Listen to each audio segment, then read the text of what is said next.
Des manifestations très violentes en Afrique du Sud. Des étudiants ont affronté la police pour protester contre l'augmentation des frais de scolarité dans plusieurs universités du pays. Au moins 11 personnes ont été arrêtées.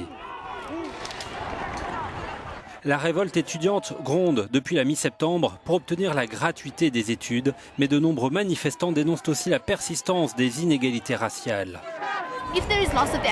Si nous ratons une partie de nos études, ce ne sera pas la faute des étudiants, mais celle du gouvernement et de l'État pour ne pas faire face à une crise nationale.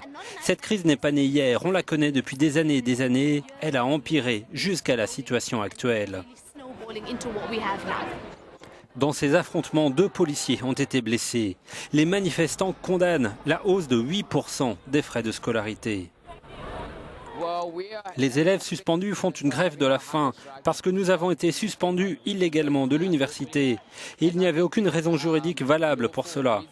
Cette suspension a été décidée uniquement pour tenter de faire taire le mouvement étudiant. L'État sud-africain a promis des aides pour les plus démunis. Dans certaines universités, la moitié des cours seulement est maintenue. L'an dernier, un mouvement similaire avait contraint le gouvernement à geler la hausse des frais de scolarité.